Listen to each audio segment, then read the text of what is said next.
Transmitter device activated. Coordinates set for Earth 2. Hey everyone, welcome to the Earth 2 podcast, your weekly exploration of the DC Comics multiverse and the legacy of their Golden Age characters through the Silver and the Bronze Ages of comics. I'm Peter Watson. And I'm David Steele. Welcome back. Thank you for joining us. This week we're catching our breath again slightly. We've recently had our Fantastic Four and Justice League epics. We're about to commence recording on our contributions to JS April. In fact, we've already started. Yes. At this point, not to tease you too much, but Logan has recorded some lines and Brandon has recorded some lines for forthcoming episodes of JS April. We'll tell you a bit more about JS April later in the episode. So to let us catch our breath a little before we start assembling all these portmanteau episodes, and as a little tasty little throw forward to next week's instalment, this week Peter and I are reading you a story from issue 39 of Plastic Man, published on the 8th of October 1952, one day before the 12th birthday of John Lennon of the Beatles. So, I wonder if John Lennon got Plastic Man 39 for his birthday. Can you imagine? I'm imagining it right now. He does, because we've talked about this in the past, he does mention Captain Marvel in a Song in White album. Maybe we'll play with that song if this was an episode of The Power of Three. And that's a few weeks before my dad's 12th birthday as well, worth mentioning. Oh, wow. I know, right. Is Peter going to tell us about the cover to issue 39? I most certainly can tell you about the cover. We've got the Plastic Man logo at the top. It's a quality comic. Who dares follow Plastic Man down the stairway to madness? We've got Plastic Man looking a bit wary in the front of the cover. It's a nice black background, but there are some insane-looking faces behind him, like carnival creatures. There's a huge kind of like devil face with a big smiling grin, but horns on it, but he's got yellow and green, strange colouring. There's a skull head. There's a really cartoony... Again, we mentioned this before recently about the squishy head things that you had in the 80s. You'd put your fingers in and make talk. It looks like one of those. There's kind of a mad ball looking one. Yeah, all these horrible faces. Stairway to Madness. And of course, in the grand tradition of the F2 podcast, that's not the story we're covering this episode. No, but the cover is very reminiscent of the opening 3/4 page splash image that does start our story off. So without any further ado, we shall get right on with it. It's the third story in this issue, if that speeds things up for you listeners as you're flicking through your copy of Plastic Man 39. Our opening image has the legend at the top, Plastic Man in the fourth dimension. And what we see is there's a sort of cloud, big rippling mist cloud.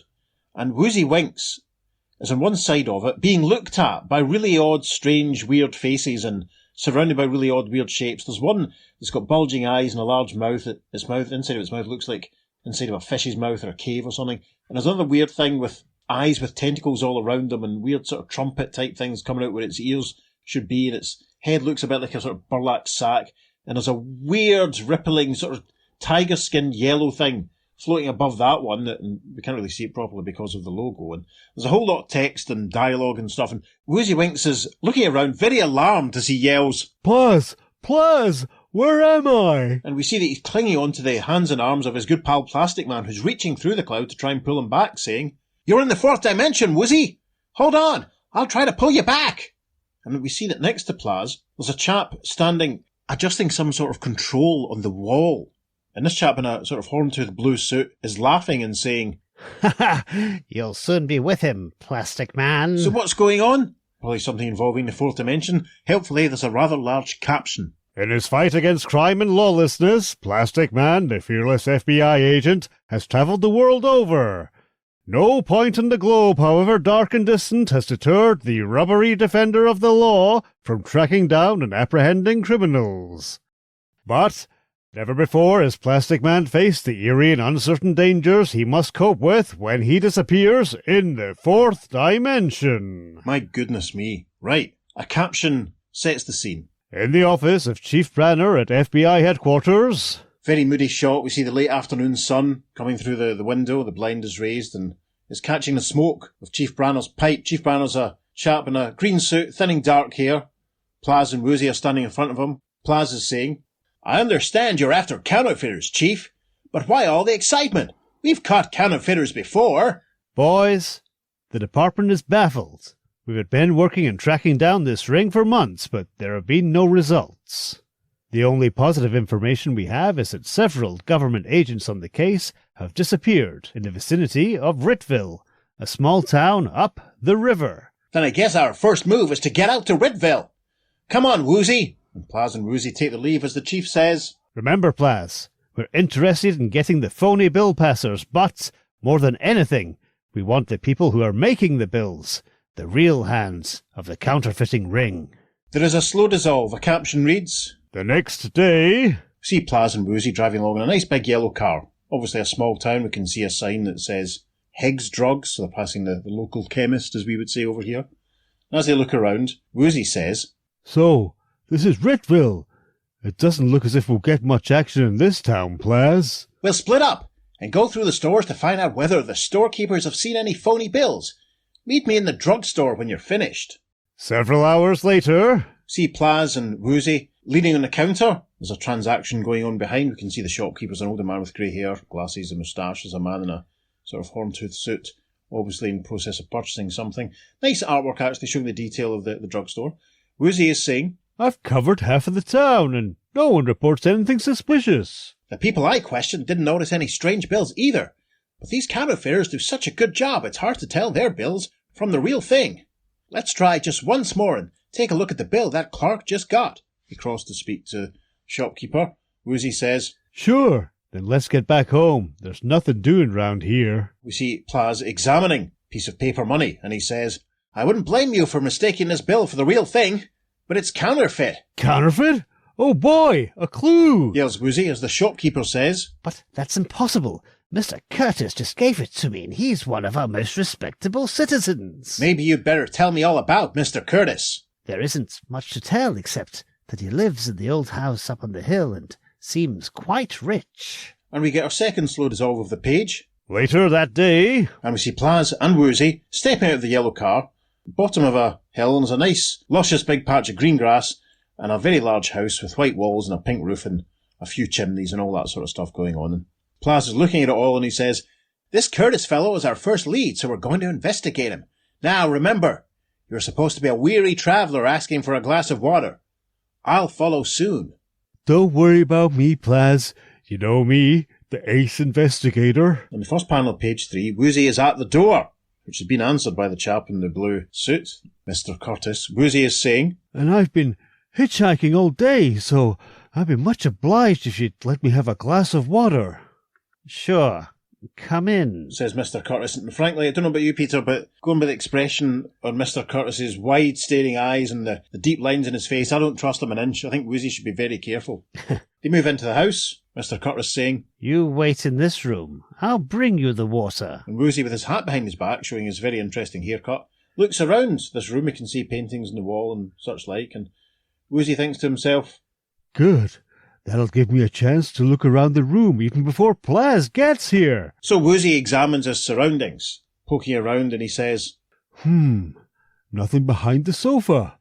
Let's see what's in... and it's not clear quite what he's opened here. Is it a safe or is it a hidden panel? But he's opened a door anyway, and inside we see flipping great wads of cash, piles of dollar bills all spilling out all over the place. Wow! Woozy crosses to an open window, leans out and yells, Plaz! Plaz! I found the stacks of the counterfeit bills! Mr. Curtis is coming behind bearing the glass of water, and he sees what Woozy's doing and he yells, You meddling fool! You've seen too much! At that, Mr. Curtis rushes forward and we see him pushing Woozy Winks through what looks like a doorway or an archway. Woozy yells, Hey! What are you doing? Plaz! Save your breath! You're going to disappear, never to return again! says Curtis, and then indeed in the next panel there is a massive... and Woozy disappears, as Curtis says, I won't be troubled by you again! and Plastic Man has stretched in the window. He exclaims, Huh, as he watches what Curtis is up to, and then he grabs Curtis by the scruff of his jacket, pulling him and saying, But you'll get plenty trouble by me! What did you do to Woozy?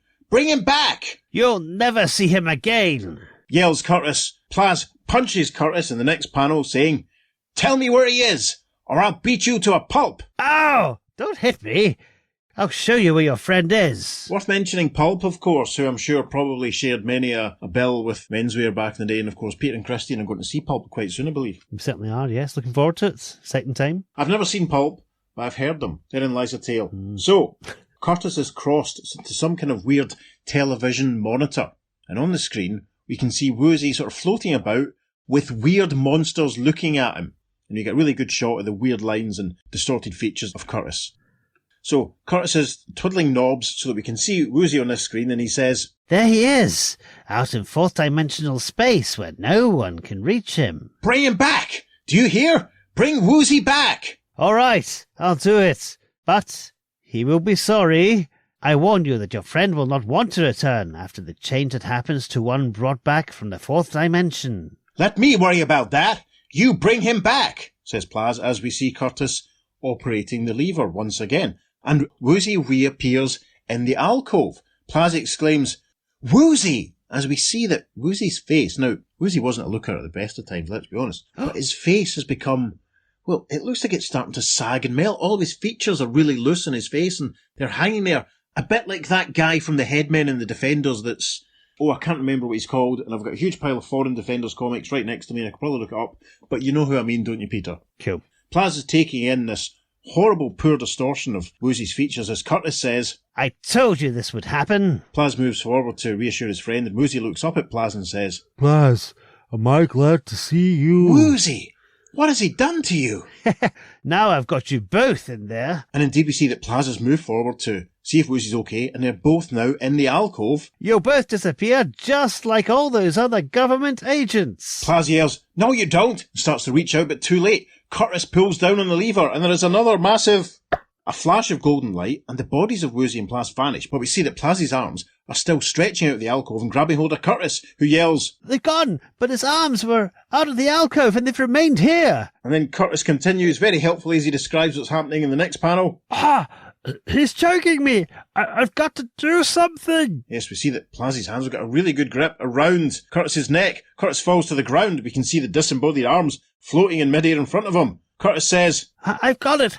I'll go into the fourth dimension myself and get rid of them there. We see Curtis again pulling the lever.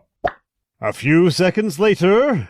We are elsewhere. We are in the fourth dimension. We see Plastic Man and Mr. Curtis walking along as weird alien monsters loom all around them. There's a large, looks like a melting pink dragon, and then a giant green frog with weird red eyes and sharp teeth and a pointy tongue that looks like a tail, and there's someone else with like sort of weird scales in its face with long dark hair, and they seem to be walking through or past twisting yellow tentacle-like shapes. And while they're trying to progress, Curtis is saying, You are now in the fourth dimension, Plastic Man, and since you are lost to the world forever, I don't mind showing you where we make the counterfeit money. Then you are the counterfeiter after all. Do you know what, listeners? I'd forgotten all about the counterfeit money in the excitement. There's another slow dissolve. Soon... And we see Mr. Curtis and Plastic Man walking into a cave. And we see a few men stood around some equipment. One of them's carrying sheets of paper, as maybe that's some of the printed money, the sheets of printed money. What looks obviously like some kind of printing press. We can see dials and a screen and what have you. One of the guys is wearing a green suit. He has a brown hat. There's another chap in sort of orange suit with a waistcoat. There's another guy dressed in white. And as the Curtis and Plastic Man walk in, the guy carrying the sheets of paper says, Hiya, boss. Curtis turns to Plastic Man and says, These men are working for me. They realize what would happen to them if they returned to the other world, so they are happy here. Here they live like kings, with the captured G-men serving them as slaves. Men, throw him into the cell. And we see one of the chaps stepping forward, blonde-haired guy with looks like a white shirt, and the green suit guy move forward as well. And they take Plastic Man and we see an open prison door cell. They shove Plastic Man in, and we see that Woozy's already there with a few other chaps. And as Plaz gets shoved in, Curtis is seen saying, From now on, Plastic Man, you will either serve my men or you won't eat. I warn you, in this world, it's best to do as I say. A very moody shot rounds out page 5. Deep shadows behind Plastic Man and Woozy and the other prisoners as Woozy says, Gosh, Plaz, what are we going to do now? There are no trains out of this place, and even if we could get out, you saw what happened to me. I don't know what we're going to do, man. It looks pretty hopeless, says Plaz. They look out the cell window. We can see that Curtis is standing next to a table, piled high with counterfeit bills. And as Plaz and Woozy look on, Curtis says to himself, As long as I'm here, I might as well take some bills back with me. See him filling his pocket with money very casually. As he puts the last couple of notes into his inside jacket pocket, he says to one of his colleagues, Well, so long, boys. I'll see you again soon. Yeah, so long, boss, says one of his pals, and with a... Curtis vanishes. We see Plastic Man and the others watching from inside the cell as he goes, and Plaz says, "Did you see that? He disappeared." That's nothing new. I've seen him do it every time he comes down here for more bills. He does it with that little gadget he has in his vest pocket. One of the kidnapped G-men filling us in on what's going on there. Plaz gets a really moody close-up. "That means he has a way of returning to our world without any harmful effects. Now, all we have to do is figure out some way to get that gadget from him." The next day... We see Curtis's goon in the green suit with a hat talking to Curtis on a screen, some kind of obviously video phone, Curtis giving an instruction by the looks of things. From inside the cell, we hear the voices of our heroes as poor Woozy says, Plaz, I want to go home. and Plaz, obviously taking in what's going on outside the cell, says, "Woozy, that telescreen means that Curtis can see what's going on here. It gives me an idea of how to get him down here, and once he's here, we may be able to escape." Soon? We see a couple of Curtis's goons working at the machinery, one of them carrying plates, as all of a sudden a really, really weird red creature with black hair and mottled scaly skin and sharp teeth looms out of nowhere and yells, "We natives no want you people in our world. Get out! Get out!" One of the goons says, Huh? These things never bothered us before. "He looks as if he means business." The creature, we get a proper look at it here, very pig-like face, slick back dark hair. It's horrible. It yells, "My people revolt! You, get out!" And with a bam and a biff, it starts punching out some of Curtis's goons. One of the others has a gun, which he pulls and starts firing, saying, I'll finish him off with a bullet. the one with the hat yells, "The bullets don't hurt him!" We reach the last page, and in the first panel we hear gunshots off camera as one of Curtis's goons is talking to Curtis over the telly screen, saying, Yeah, boss, it's a revolt. I don't know what to do. You better get here. and then Curtis, quoting E.T. almost, says, I'll be right there. Shortly after... Curtis appears in the room, and we see that the red creature is still hurling his goons all over the place, and he fires a couple of shots, and he's surprised when the bullets bounce right off of the creature. The creature turns on him and says, "But this is going to hurt you, Curtis," and with a sock, it extends a fist and punches Curtis right in the face as Curtis yells, "Ah!" Next panel, we see that Plastic Man was the creature. Obviously, he's reformed into his normal shape. He's reached into Curtis's jacket. He's got something in his left hand that he says to one of Curtis's goons, "And now that I've got this little gadget, I'm in control of the situation here. You men, open up that cell." And he gestures to where Woozy and his pals are being held prisoner. The goon says, Yes, sir. the door to the cell is open. The kidnapped G-men are freed. Woozy is standing next to Plastic Man. We can see that Curtis is being restrained as Plaz says, "Now, we'll all hold hands to make an unbroken chain and hope this gadget works." And then A few seconds later... we see them all delightedly emerging from the alcove. Woozy especially happy. One of the kidnapped G-men says, We made it. and an ecstatic Woozy spreads his arms wide and smiles and yells, We're back. And I'm still young and handsome. our final slow dissolve. Later... We're back in Chief Banner's office as Plaz is wrapping up his report as he says, "So that's the whole story, Chief. Here are your prisoners." This time, Plaz, I'm not far wrong when I say, as a law enforcement man, you are out of this world. And listeners, we have reached... The end. Gosh, that was very interesting, wasn't it? That was great fun. Have we had a fourth dimension already? You remember these things better than me. Yes, I think we've had a couple, actually, to be honest. But Right. yeah, that was great fun. Nice of Peter there to specifically recall which fourth dimensions we've done. I can't remember, because we've had a few fifth dimensions now as well. Listeners, this is our 250th episode. Yes. Is it any wonder I can't remember exact things off the top of my head about ones that we've done? 250 episodes, sir. Our 250th episode, good gosh, I hadn't realised that. Wow, 250. Oh my goodness. How many more hundreds have we got to go? I think we're about halfway there. There we go. Yes. Living on a prayer. Yeah, we must be roughly halfway there. We'll see. Mm-hmm. It was a lot of fun. Interesting to see, because I'll be honest, I haven't read an awful lot of old Plastic Man stories. It was interesting to see his FBI connections, mentioned there, because obviously in All-Star Squadron they do mention he's an FBI guy, and that's about the only real knowledge I've got of him as an FBI guy. So it's nice to see that going on at this late stage in his career in the early 50s. Mm-hmm.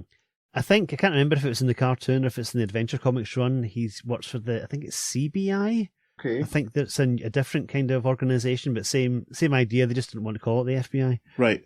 I can't remember what it stands for offhand. Listeners, let us know if you can tell us what the CBI is, or am I just making that up entirely? I do remember a few years ago, because it was a few years ago now, when we did a couple of issues of the Silver Age Plastic Man series, someone alerted us to the fact that was it the tarantula or the spider had been a bad guy on the Plastic Man TV show. So maybe, apologies, I can't remember who that was, but if you're still listening, you might be able to, yes. if you know about that, do let us know. I believe it was the tarantula, yeah. Yeah. Tarantulas, eh? It's been a while since we've had a tarantula. Mate, I wonder if we'll be able to find any more tarantulas as part of JS April. I wonder. Who can say? Who can say? I was struck by the resemblance of the creatures that we saw in the fourth dimension to the creatures that we see in the dream dimension in the Sandman. Logopolis, I was thinking exactly the same thing. Yeah, especially considering we've literally just read that the other week. So yeah, that was quite good. Although admittedly, you don't really see an awful lot of them here. It's only just in a couple of panels. But Plaz disguising himself as one of them. The cool thing was, when they're locked away, it's the typical cell door that's got the door, but it's got bars. So at any point, Plaz could have stretched out. But obviously, he was there with his colleagues, watching, waiting, anticipating, planning how they'd all escape safely. Because you don't see it, but obviously, he just stretched his way out the bars and shape changed into a nightmarish looking creature. And that's very, very cool for Plastic Man. I always love Plastic Man because he's a bit more versatile than Elongated Man. Elongated Man's more about the detective work. Yeah. Ralph loves stretching and showing off, but Plaz is more about the shape changing and really being cartoony. Yeah, Ralph doesn't really do the turning into other things at all. No. Really, does he? He just sort of, as you say, his name sort of says it all. He just sort of stretches bits for himself. I don't have too many memories of Mr. Fantastic changing himself into other things either. Maybe the occasional sharp bouncing ball type situation. But that's about it. Yeah, I remember a few times thinking the John Byrne run, he changed the look of his face. Yeah, that was one of the things that they did reference in the awful Fantastic Four film from like 10 years ago. I remember Miles Teller changing his face at one point. But yes, back to the other dimension, you're right, we don't really see very much of it at all. All we really see is a cave where Mr. Curtis has set up his illegal printing press. We don't find out how Mr. Curtis was able to access the fourth dimension. No. Or where he had the idea for the counterfeit bills. And they can't obviously be that good if Plaz can spot them straight away. Maybe there's a tell. One of these things, the frustrating things about these old stories is that the hows and whys of what the bad guy did and how he did it are kind of lost to us. We don't really get the explanation. You know, if this had been a longer story, maybe even a later story I published much later on, we probably would have got a half page of his motivation. Other than that, he just seems a bit greedy. Yeah, I can imagine this being stretched out and being a Bob Haney, Brave and Bold kind of situation. The counterfeit bills thing is very much like one of his plots. Yes. And Plastic Man is someone that he quite enjoyed writing, so... No, you're right. That would make a really, really good Brave and the Bold story. But it's been far too long since we saw Plastic Man and Brave and the Bold. Maybe we'll see him before too long. Ha ha. Good. We don't really get an explanation for the difference in the technology that's able to send Curtis through and bring Woozy back, so... Nope. It's a fun little disposable story. Maybe I'm just a bit tired today, but I do find that a little bit unsatisfying that we didn't get that, slight explanation as to what was going on from Curtis. Yeah. Maybe it was the Monitor. Maybe. Who bankrolled Curtis and who gave him all his equipment? Maybe when you and I write our DC comic, we'll do a sequel to this and explain it. I do love that the method of transporting them is literally just like an alcove in the house.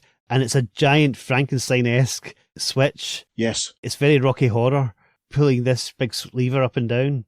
It's ridiculous. But it gives that level of control as well, but it is literally just one on-off switch. It's so funny. Yeah. And of course he's got his Zoom call with his minions on his monitor. It's hilarious. Yeah, that's very advanced technology.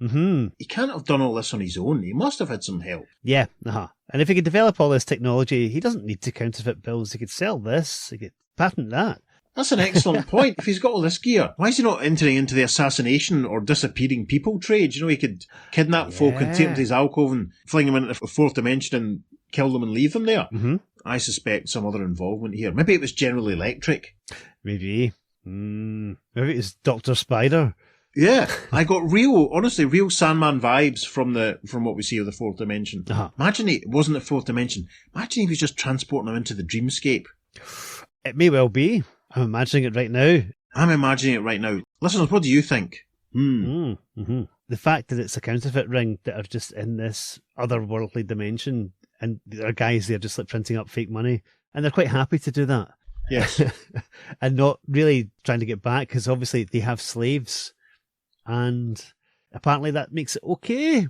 Makes them quite happy to stay there with these G-men slaves that they have. You don't actually see the G-men acting as slaves. Just the reference to that is bizarre. I wonder if one of the sort of dishevelled looking guys that was carrying some of the paper plates was maybe one of the G-men being put to the task, but it wasn't really very clear. No. It did seem to just be kind of locked in the cell. Mm-hmm. It's very rushed, obviously. It's a very short story. There's not a room for a lot of explanation, but No. that's another good point, yeah. But still, loads of fun. Absolutely. Loads of fun. The fact that Curtis said we're going to withhold your food was interesting. Mm. You're not going to get fed if you don't obey us. It's like, oh, right, okay.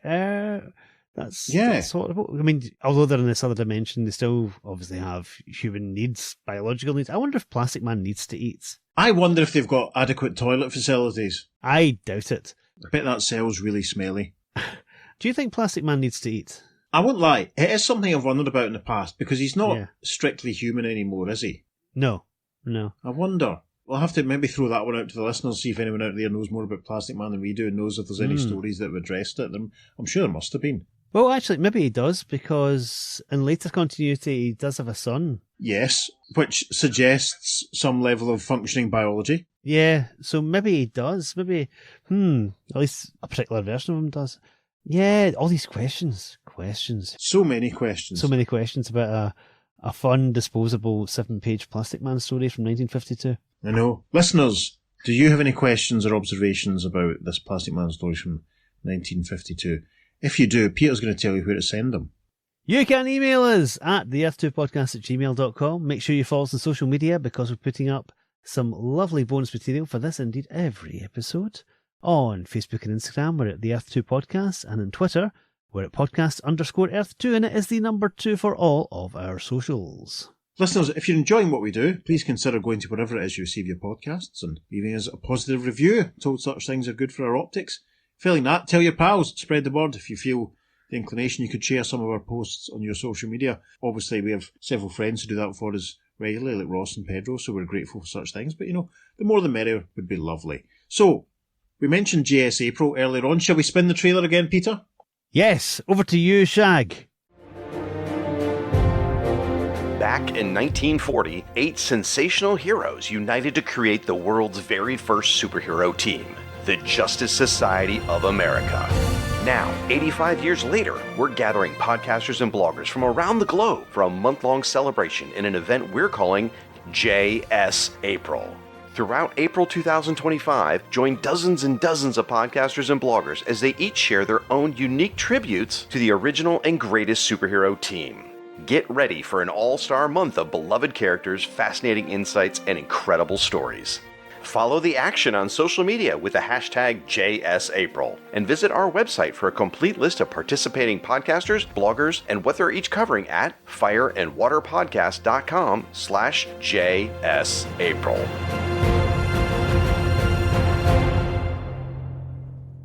Yep. Work, as we said at the top, has already started on JS April. Logan and Brandon have recorded some contributions. I need to speak to Steve and see if he's ready to record his contributions. Aha! Mm-hmm. Have we told listeners what we're doing yet on JS April? We are not doing the JSA. That's fair. We should maybe leave it at that for now. I can't remember what we said, because I can't even remember the last time we recorded, listeners, so there you go. More information on JS April will follow. In fact, Shag has released a couple of different trailers, which might already, if you've heard them, give you an idea of what we're planning. You know the sort of things we like to do on this show, so we shall see. Mm-hmm. Next week, well, maybe Plastic Man will be back before you know it. On that bombshell, I've been Peter. And I've been David, and we'll see you again soon on Earth2 Podcast. Transmatter cube activated. Return coordinates set for Earth Prime.